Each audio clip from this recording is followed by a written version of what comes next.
Well, hello everybody. This is Sarah Colato of Architecture Talk Tongue. Today I've got an exciting guest, Thomas Rowntree, who is a British student in architecture, and he's part one, and now he's getting into part two, which is really exciting.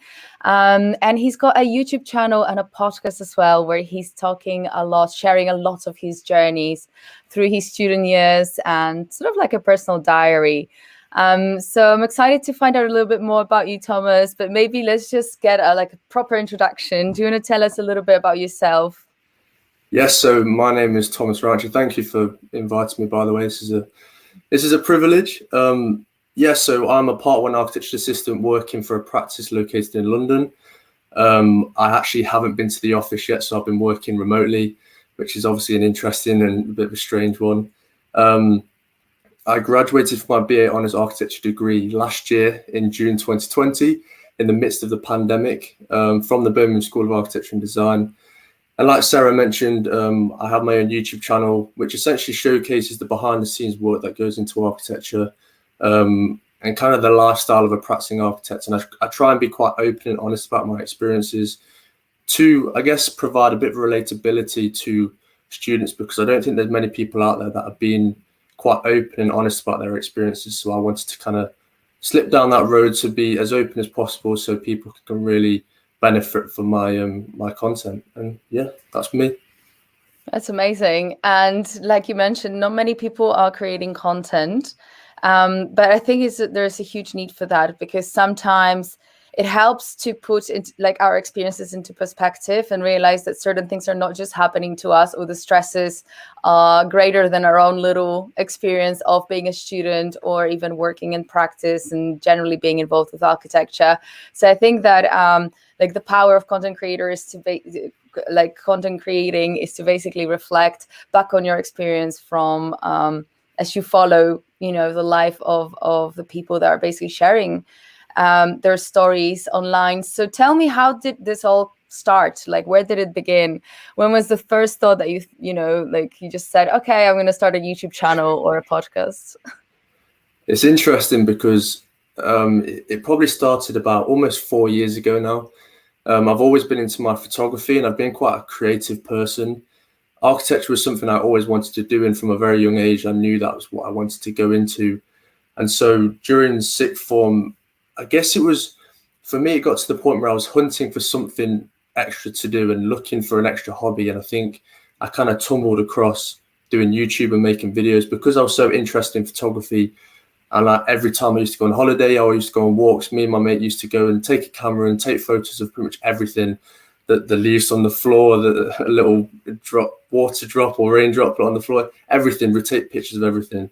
And so it got to the point where I thought, why don't I just start filming things and create these kind of short compilations of my experiences going on holiday or going on these walks. And so eventually it was actually my sister's 21st birthday, and we went to London. And I thought, you know what, I'm going to film the experience. It'll be something to document. We can look back and we can say exactly what we did on my sister's 21st birthday. And so I decided to film that kind of experience and that journey, and just spending time with the family.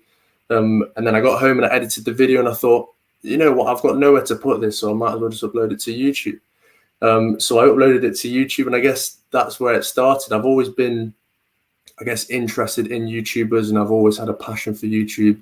And there's a lot of YouTubers that I kind of look up to. And so I thought, when I uploaded this video, I just thought it was a bit of fun and just an extra, I guess, hobby for me. And it kind of spiraled very quickly into kind of scheduled content and creating things where I'd actually showcase a lot of my life, and I'd be filming daily.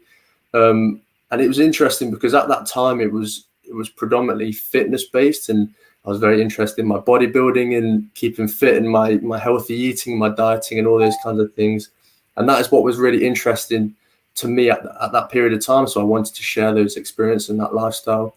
And it kind of, as it grew, I gained a couple of thousand subscribers, and I started university and studying architecture.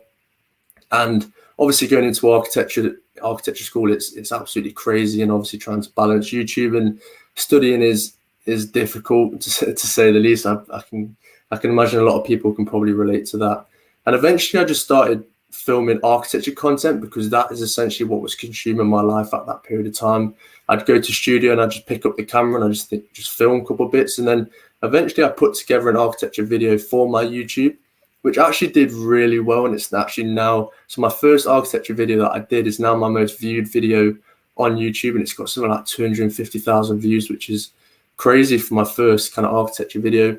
And from that point, when that video got so many views, it kind of opened my eyes up to think, are people looking for this type of content? Is this what people want, the kind of vlogging architecture style things? And I guess I didn't disregard it, but it was in the kind of back of my mind. I thought, no, I'll just continue with my fitness stuff and just see where it gets me. Probably a year later, I made 2 or 3 architecture videos that did really well, and I was just still really focused on my kind of fitness. And then eventually, obviously, as architecture began to kind of take over my life and it became the forefront of everything that I was doing, my content obviously reflected that, and my content that showcases my lifestyle, it became kind of like this architecture channel. And from me making this video in London for my sister's birthday into kind of fitness videos, and then into making architecture videos, and now I've got my own podcast and stuff. It's kind of been this crazy journey that's just it's kind of just followed my lifestyle, and it's just come with me. So the important thing with me is just to showcase my experiences and my lifestyle, and I guess that's why the channel's kind of evolved in that way, because it just showcased my experience and my journey from going from kind of like this fitnessy person, which I still am. I still enjoy my fitness, I'm still into it, but now it's obviously full-fledged architecture stuff, architecture podcasts, the whole lot. And this is amazing. And, I love the fact that you kind of came across this as you already started to create content and seeing that there is so much interest in architecture as well. And obviously it seems very natural to start filming architecture things since it took over your life when you were studying it. Having gone through that, I really had no other life but just doing architecture. So I can completely relate to that. And I think it's brilliant. And now looking back at it, obviously your YouTube mainly, and the content that you create mainly is around architecture right now, which is great. It's a great shift, and I find a lot of value in it as well. And you launched a podcast, which is very architectural. So what would you say really is what people are looking for the most in respect of, this content? Is it to see your life that you're sharing, or is it actually to get tips about studying architecture, and specifically the more the things that they can relate also back to the experience of architecture as a student? I think it's a mixture of both. When I was going through my architecture experience and I began to make these architecture videos, I very quickly realized that there's not many people out there that are really kind of open and honest and kind of, I guess, just open about their experiences studying architecture. And I didn't really know what I was going into when I studied architecture. I didn't really see anyone on YouTube telling you how hard it is or how tough it is in the sleepless nights and the kind of stigma towards architecture.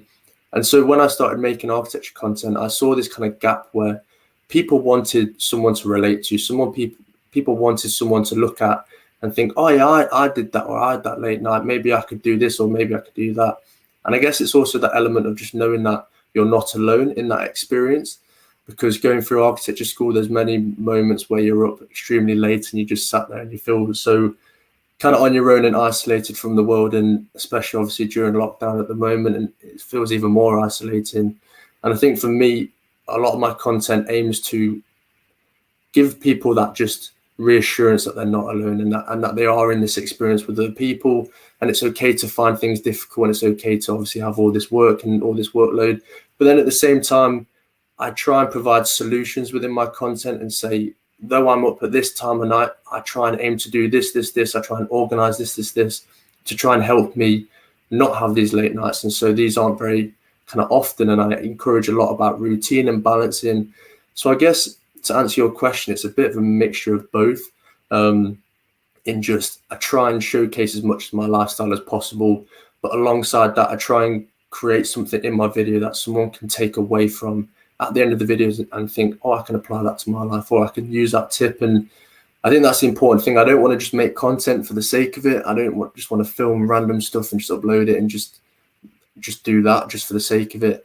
I want to create content that can really tell a story and give someone a bit of information or something to take out of the video, whether that's a bit of advice or kind of like this maybe like a tactic towards drawing or something like that, or even if it's just reassuring someone that everything will be okay. I think that's important about my content.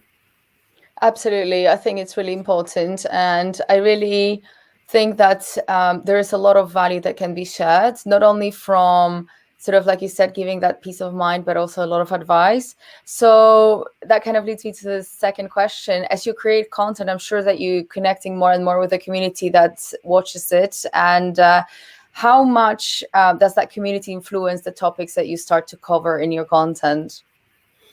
Yeah, I think it influences a lot, because at the end of the day, you want to create content that people are going to find useful and that people want. There's no point, like I've mentioned, there's no point just creating content for the sake of it and just hope that people like it. If obviously you're getting feedback from the comment section or from Instagram that are asking for a certain type of video, I think then you can start planning and scheduling around those kind of ideas and thinking about your audience and what exactly they want. On my Instagram, I try and be a little bit more kind of open with the community side of things and reply to people and message people and share people's stuff and those kinds of things. And I think that's also a really useful tool to get people engaged and to really understand what people find useful and what they don't find useful and what they want at that period of time. And I think that's also really important to understand context.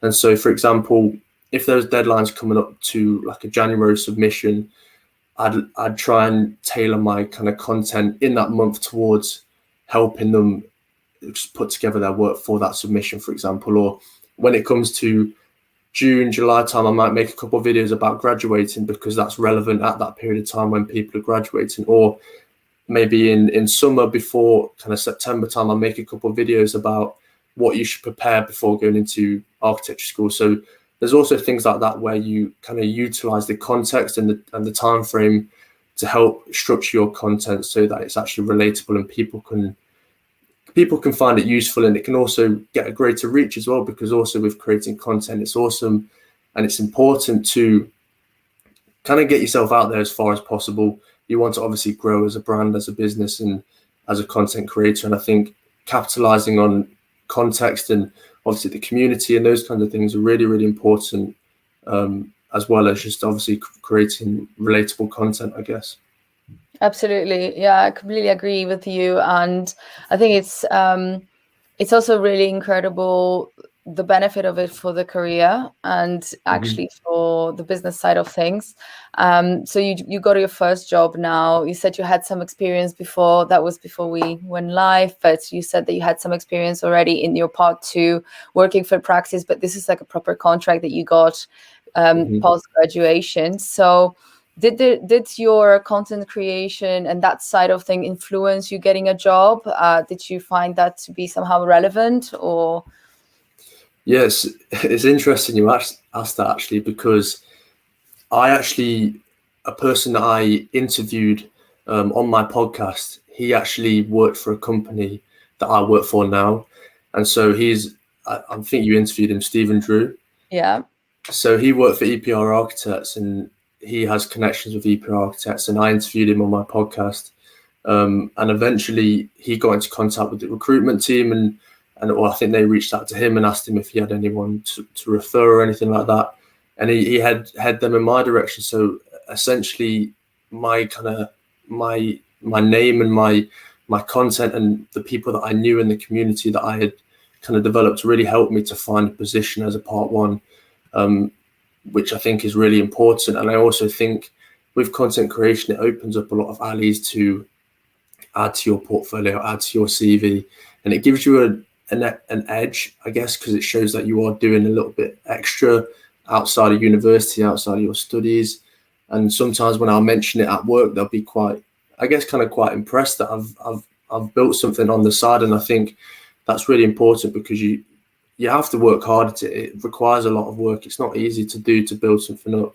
And I guess that just gives you a little bit of an edge, especially if you're going into like an interview and you could say, oh, I've built up this business on the side that explores this, that, etc.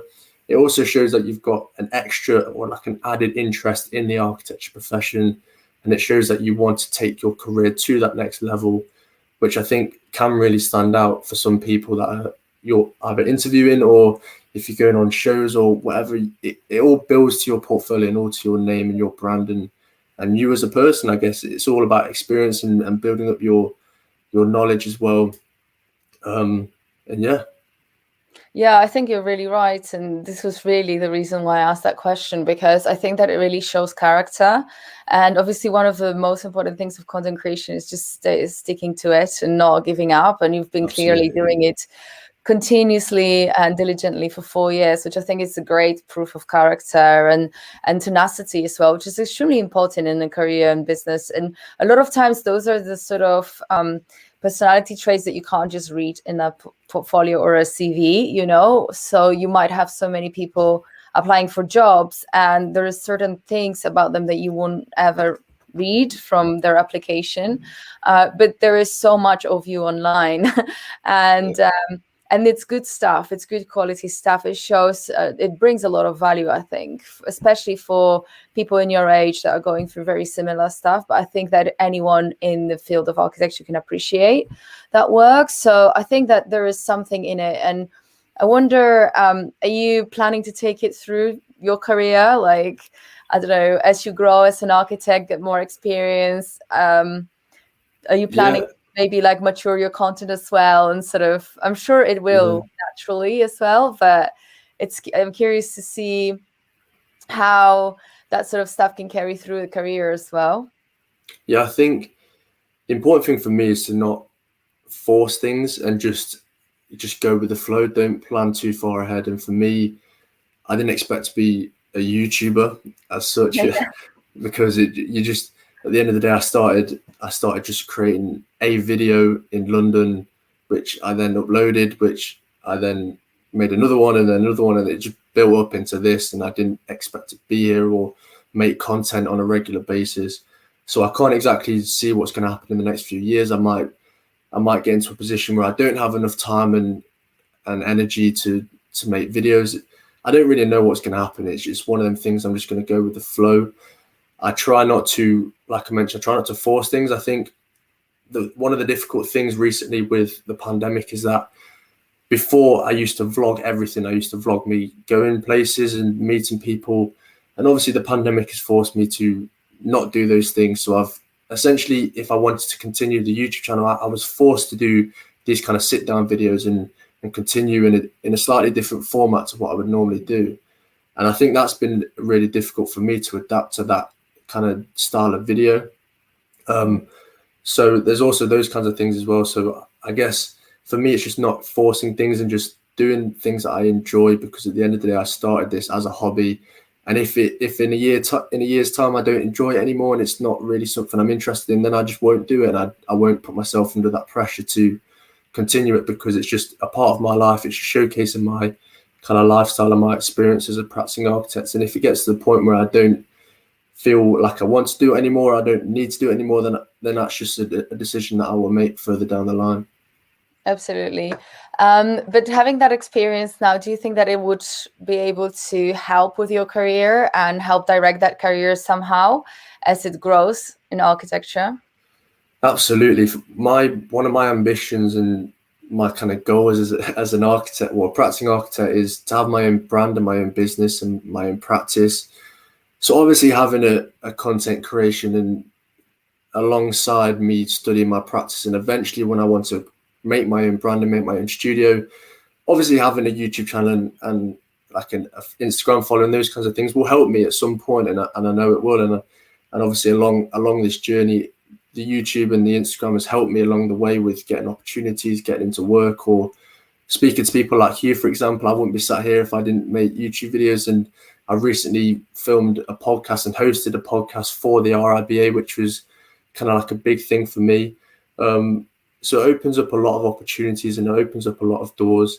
So I think eventually it will help me, and I'll try my best to kind of run it alongside my architecture studies. But I guess I just don't know where it's going to lead me down, or what exactly the YouTube channel might turn into, say, like a TV show or just a podcast or a talk show, or I never know exactly what it's going to lead me to. So I think it's just going with the flow and just adapting to the circumstances as well, adapting to the technology, adapting to the needs of the viewers and what the people want and what I enjoy, which I think is the most important thing.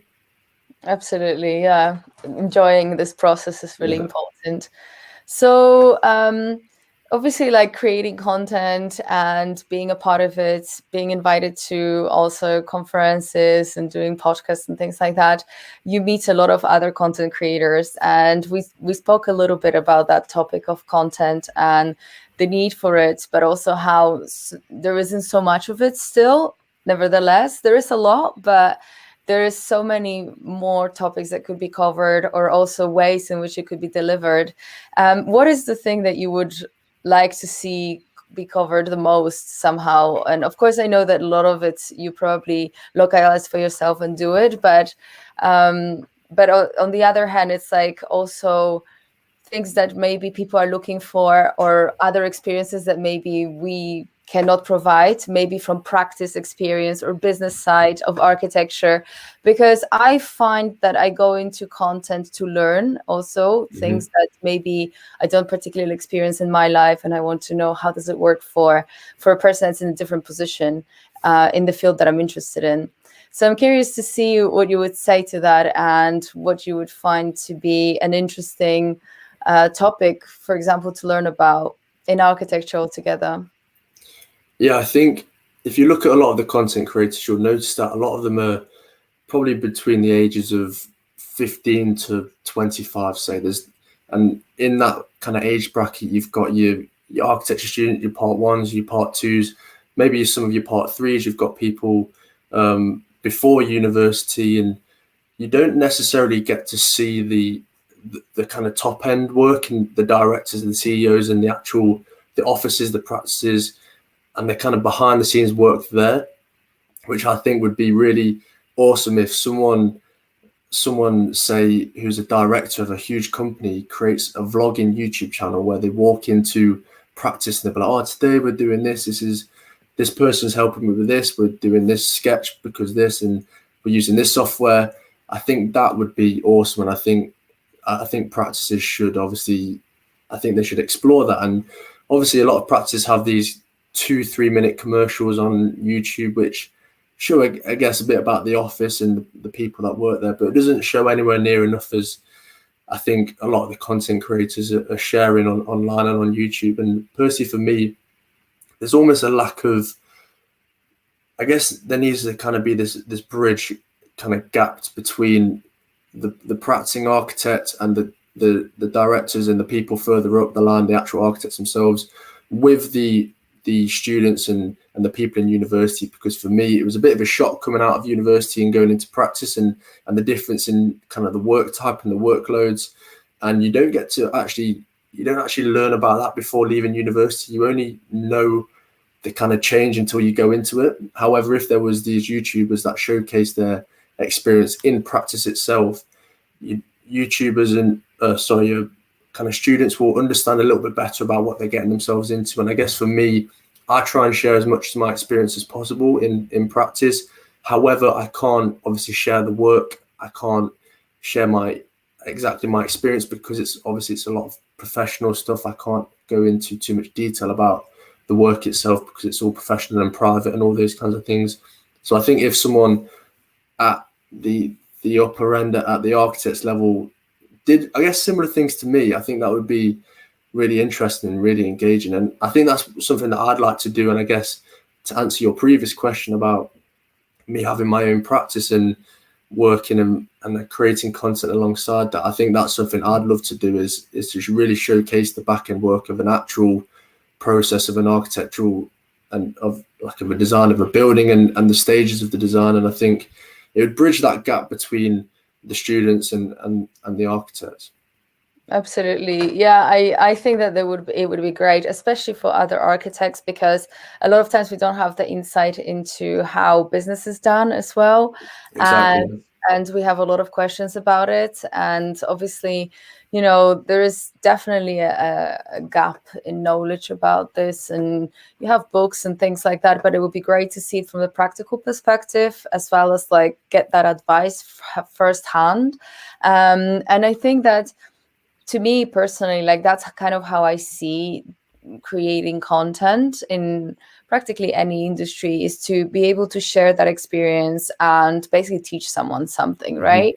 And this is also why I go there, to learn things that to substitute for my lack of knowledge. And I think that it's just amazing to be able to learn from different walks of life, maybe some more advanced or things that are actually interesting to you. But in our industry altogether, content creation is not that popular. And I think that the millennial generation went on to it faster. That's also why you say that most of the content creators are young. But I mean, it's obviously came with technology and the adaptability to technology, being early adapters to a lot of different platforms and social media channels and all that stuff, which makes it more approachable.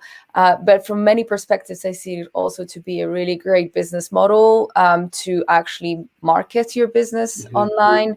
I have been interviewing people that have practices that have, you know, developed really great Instagram channels and also create YouTube or video content of their work, explaining a little bit the concepts behind the designs and actually doing like simulations of the buildings, you know, with the real sort of land, and then the drawing on top of the video, which is really amazing, just to explain the vision and everything. And speaking to these people, it was great to know that most of the clients now come from these channels. So it is a way also to get clients and to get projects, essentially, which really can be a great thing for business altogether. And I think that these possibilities, we touched on it before when you said about how you got the job through Stephen helping and all that stuff, but it's really about establishing that network, which networking is extremely important in architecture. We've always nourished that through generations, right? We organize all these different architectural gatherings to network, mainly to create connections. But I think that that it's all online and it's possible to do via social media, and it really helps when adding value as well in the process. Yeah, and just to add to what you've said about the difference between social media and reading a book. Personally, for me, I'm more of a visual learner. I like to be interactive and I like to be engaging with different people and speaking to people rather than just reading a book.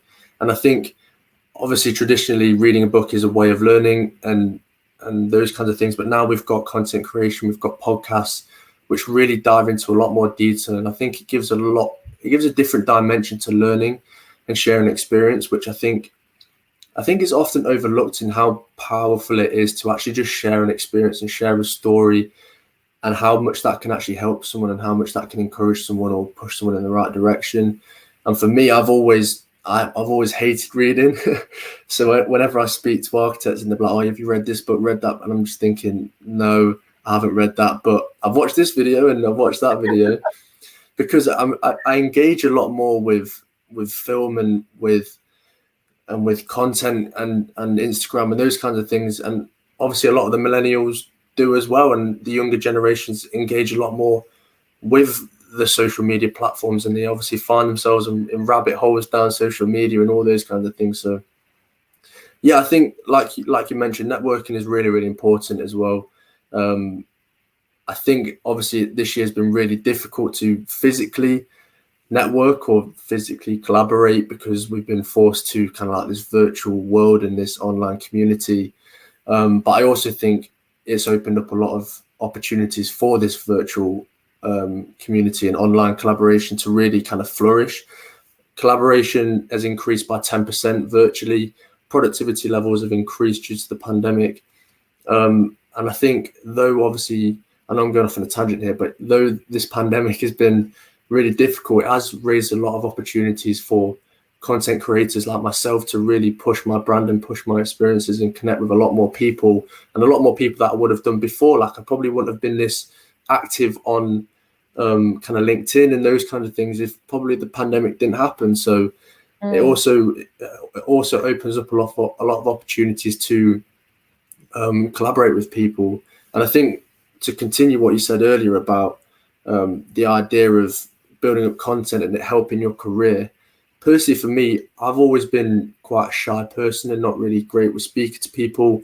And so that was another reason why I wanted to actually start creating content, because I wanted to be a little bit more confident. I wanted to kind of articulate myself a little bit better and speak to a camera better. And I never actually thought that eventually that was essentially practice for me going into an interview, which was a virtual interview. And so when I went into interviews for jobs and sat looking at a screen and speaking to a camera, essentially I'd already practiced that because I was filming videos and those kinds of things. So I'd already set myself up to be in a position where I could go into an interview and speak fairly comfortably in front of a camera.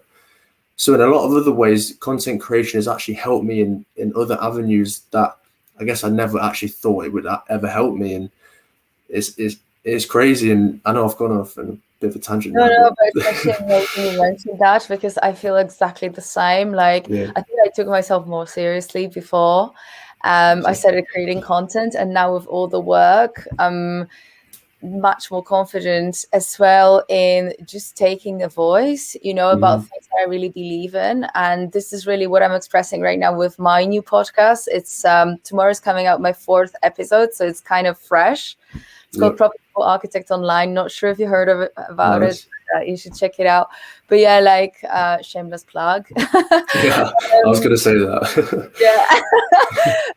But yeah, basically it's kind of come to the point after doing this talk tank for about a year and inviting loads of amazing people like deans of universities and lots of business people and architects, people that are coaching architects, and just various topics, of business and marketing and personal growth and everything, and really realizing that I really have a lot to say myself, and I have with the experience that I've had running my own practice and studying and traveling the world with architecture and all the different things, really, when there came moments in your life where you start to ask, okay, because first when you get to to work in architecture, even get to uni, it's all really exciting, but then comes this point where you're like, is this lifestyle for me? Not everybody has it, but it was definitely my case. And I think that the lessons that I took and how I changed the path of my life and my career, I didn't realize it, but I think it was great in the respect of how I really shaped myself as a person. And I never really divorced architecture. Like at the moment, I don't practice, but I'm still every single day in architecture, completely submerged. And I love it. This is like my biggest passion. And it's come to a point where I realized, creating all that content, it's kind of time to really start sharing it and also coaching and helping other people through their career decisions, building that on all the experience of the 10 years that I've had in architecture, practicing, because that's excluding university. So it's really interesting to also now see that as a vehicle to express certain thoughts and beliefs and help people as well. And it is turning into a business. I am now making all my income through this work, and it's been a huge transformation. And so I really think that there's so much to it. It's the personal growth, how it transforms you as a person, and how when you're involved with something greater, you don't think about those little details of like, oh my God, I'm on camera, or those things that before used to make me timid. And I used to take it as a big deal. And now it just seems natural. And that's a great progression. And as you said, it happens sort of at the back of it all. Like you just notice it at some point that happened. But I think as you move into the business side of things as well, it opens a lot of opportunities for collaboration, and a lot of people that are already aware of the benefits that come with digital transformation and basically positioning yourself online, expressing your message and your brand through social media, and essentially creating the right network around your product or your service. There is just tremendous potential there, and and it does turn into an income, so this is really a great factor, which I think a lot of this is kind of my message also to carry through that. With experience, I realized the potential of it, because when we look at business and we see how in the analog world things are sometimes done, it take much longer. If you wanted to go and announce an event to everyone in an analog world, you would literally take months to do it. You'd have to print lots of paper or whatever. Whereas online, it literally just takes like that notification bell to pop on your, your phone. It's like, boom, oh, okay, there is an event, I want to sign up for it. Everything is just faster. And so that really comes with technology. And it's great to see also like younger generations adopting it, and how natural it feels somehow, like integrating it into your everyday life. I think your YouTube is a great example of it. Yeah, thank you. I try, and I guess the idea for me is just to be as open as possible. And I know you mentioned something there about how you kind of questioned what route you wanted to go down. And I think as an architecture student, a lot of architecture students question whether they want to go down an architecture route, because you get to, for example, at 3 o'clock on a Sunday morning when you sat drawing up something and you're knackered and you sat there thinking, why am I doing this? Do I want to do this? Or if you leave university and you're going to practice and it's completely different, you're thinking, you're scratching your head, you're thinking, is this what I want to do? Or you're going into kind of like a crit or something, you've had a dreadful crit and you're crying and you're in a state and you're thinking, do I want to do this? There's many chances and opportunities to really question whether you want to be in architecture. And I think when we begin to discuss content creation, I think it's just another leg to architecture, and I think people don't realize how broad architecture is and how big the potential is of architecture and design and all of these and everything that comes off architecture. You've got your graphic design, you've got illustration, you've got photography, you've got film. Everything leads into architecture, and everything is linked to architecture, and a lot more than you realize. And so that if you realize that architecture isn't what you want to do, it might not be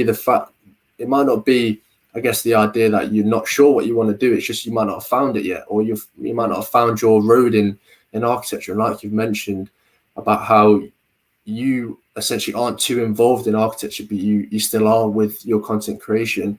And for me, I've got to a point sometimes where I've been sat there thinking, do I want to do more content creation than architecture, or vice versa in it? You're always questioning, and I think it's important for people to understand that it's okay to question, but a lot of the time you need to be patient with it to find exactly what road in architecture you want to take and what tangent you want to go down in architecture, and whether that's because you can get a degree in architecture and then go down graphic design. You can go into production, you go to HR. The amount of things that architecture teaches you is immense. Like the amount of things you learn while studying architecture is crazy, and it can open up a lot of doors and a lot of opportunities. And for us as example, it's opened up the content creation opportunity, which I really kind of enjoy, and I've considered going down the route of exploring architecture within film and exploring film within architecture and looking at how we can express architecture as film and those kinds of things. So I've essentially tied my hobbies with filmmaking and content creation, and then I started studying architecture, and I've kind of combined the two to try and figure out like this happy medium where I'm stressing and I've got all this work on, but I'm also really enjoying it because I've introduced film. And there's lots of different ways to introduce everything into architecture and find what you're really kind of passionate about and what you want to explore within your practice and what road you want to go down. Absolutely. Yeah, I think you're right. And it's really great that you, despite the fact that you're really busy with work, with architecture stuff, that you still found the time for it, because I really believe that, and it really ties a little bit into like almost when you think of academics, right? They're at a university and a lot of them do architectural research. They'll be writing papers, they will be writing books, publishing. They're actually contributing to architectural knowledge altogether. It's extremely important, but there may not be practicing architects, right? Yeah. There might be professors, and it's like a huge percentage, huge chunk of architects go into teaching and academia. And I just feel like what I did personally is I kind of started to treat this show even as a research study, because a lot of times, like, whatever intrigues me, I'll ask these as experts, and over time I'm getting so much education for myself, but also this is just a great way to kind of, I don't know if I do know, because I got statistics on my YouTube, but like, people sometimes binge watch it, maybe not as much as I wish, but I think that it doesn't even show how much value there is in these conversations unless you watch them all back to back. But there is just tremendous learning experience. And that's really incredible, because I think that if you were to specify that type of content in the topic that you're really interested in, as you, for example, choose your niche in architecture, and you say, okay, for me, it was natural building that like completely swooped me off my feet. And I started to learn how to build with earth and really gone into practice with that stuff. And I love architectural heritage and anything to do with preservation and working with natural materials. That's kind of my thing in architecture. When I practice, when I design, I only want to work with these type of things. And there is loads of people that create content just relevant to this. So anyone who would ever want to build potentially an earthen building, they would go and just deep dive into so much knowledge about this. And so this is also where that kind of other level is, where when you find your passion in architecture, you can add tremendous value to this whole, knowledge and everything that we share, that architecture is not just building practice, but so much more. And you can do it through content. So I think that there is a huge potential for practices and architects actually sharing their journeys and also their research in this form, not just publishing articles, but also using video for that. Yeah, for sure. And I think you even mentioned there about how you learn so much from talking to these people and doing these episodes. You're also sharing these episodes as well. So you're learning and other people are learning. So it's just a win-win, really. You're learning yourself and other people are learning, which is what people want. I think that's one of the powerful things about content creation, is that whilst I'm making my videos, I'm learning, but I'm also teaching other people at the same time. So it kind of, it's a bit mind-blowing when you think about it in more detail and when you actually really dive into it. It's kind of meta, and it's great. I think it's really kind of 21st century way of doing things, instead of gathering lots of surveys and analyzing it in numbers and then writing extensive papers on it. You just have it there on YouTube, basically. Exactly. And even when I'm like practicing and I'm working, I'll have a podcast on in the background, and I'm always listening to a podcast. So I'm doing my practical learning on the screen and typing away or doing modeling or whatever. But then I'm also listening and I'm taking information in through a podcast. So it's like I'm double learning, and I'm taking in all this information. Obviously, a lot of it doesn't actually go in because I'm too distracted doing whatever. But podcasts, I think, are really influential as well. That's why I dived into the podcast space myself. And with my podcast, I try and keep it as broad as possible so that as many people can get involved as possible and really kind of gather as much information as humanly possible. Because I think, like you mentioned, you have to find your passion and your road in architecture. But I also think it's important not to narrow yourself down to just one or two things, because architecture is so broad. You've got your opportunities to learn as many things as possible. And I don't think you should just be narrow-minded and just say, no, I just want to learn this or I just want to do that. I think it's important to get yourself involved in everything and getting a taste of everything and picking things up, tasting it and moving on. And do you know what I mean? It's important to really immerse yourself within architecture. And I think as a practicing architect and an architecture student, that is the most important thing, is to really immerse yourself in it and understand, kind of cross off things that you like and what you don't like. And that can really begin to tailor your experience and tailor your career.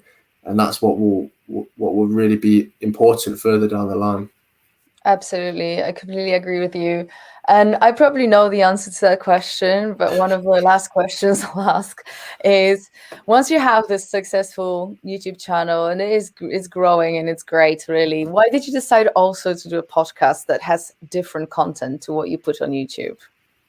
It's interesting because, like I mentioned earlier, I was kind of this quiet person who didn't really enjoy talking. I enjoyed it, but I was always so nervous and anxious to talk to people and talk in front of people. I was always that kid that in an English lesson, if they were reading a page per student, and the teacher would go around and pick someone to read a couple of pages, I'd be literally under the table hiding. I do not want to read. I do not want to speak in front of people. And if I knew that we had to do a presentation in front of the class, I'd be absolutely just a mess, just so anxious and stressed. So when I got into the content creation kind of scene and I got really immersed into it, I thought, you know what, why don't I just start a podcast? And for one, it can really provide value to people. It can add an extra dimension to my content. It can add an extra leg to the things I do. But also, it's, for me, the main thing was taking that step out of my comfort zone and putting myself out into the world and really learning how to speak to people and communicate with people. And I think that was the most important thing for me. It was a really big thing for me, and I still get really kind of stressed and anxious and nervous going into every podcast that I do, because I think, because I'm so conscious and I'm so cautious and I'm so kind of caught up in wanting to do better and be better and really do as best as I possibly can. I get so anxious and stressed about it that I just want it to be perfect. And that, I think that for me, that is one of the most important things, is just to continue pushing myself and learning. And that is why I went into the podcast space. And I think I've always been a big advocate for podcasts. I love listening to podcasts. I'm really passionate and interested in them. And I think it's a great way to learn things, and it's a great way to gather experiences. And essentially, it was an extra dimension to my content. And that was essentially another reason why I wanted to go down the podcast route. But the main thing for me was really tackling what I was always fearful of as a kid and putting myself out there, because I knew if I didn't start tackling my fears in public speaking and talking to people and communicating with people, it was never going to happen. So I needed to do it at some point. And I felt that it was at the start of my third year. It was an opportunity to get my foot in the door with it. Podcasts were becoming a huge thing and they were growing. So I thought, you know what, why not? This is the time, dive into it. This will help me further down the line at some point, and I'll be able to be more confident speaking to people and communicating with people, which is really important in architecture. And it's one of the most important things, is to communicate and to network with people. And yeah. Brilliant. Yeah, it's great. So if people want to follow you and they don't yet, where do they find you? Yeah, so my Instagram is Tom Rowe Studios. So essentially on there, I just showcase kind of the behind the scenes work that goes into a practicing architect. I try and kind of showcase highlights of my YouTube channel and my podcast on there. My podcast is called The Student Podcast, so it's fairly straightforward. And then my YouTube channel is just Thomas Rowntree. So yeah, make sure you like and subscribe. Absolutely. I'll leave the links also below this video and update the live broadcast with the links as well. So you can guys just click below the video and follow Thomas. And also, if you're watching this video somewhere else but my YouTube channel, go to Sarah Colata and subscribe, because we're doing these talks twice a week on Tuesdays and Thursdays at 5 p.m. Central European time. And that's 4 p.m. usually, sometimes a bit later. Depends on the guests as well, but around that time, 4 p.m. UK. And click the little bell for notifications as well, so you can always get notified about new stuff coming out on YouTube. So thank you so much, Thomas, really, for joining me today. It was a great talk, really easy. Yeah, thanks very much. Yeah, thank you. It's awesome. Thank you so much. Thanks, guys, for listening. And we'll see you around. Bye. Bye.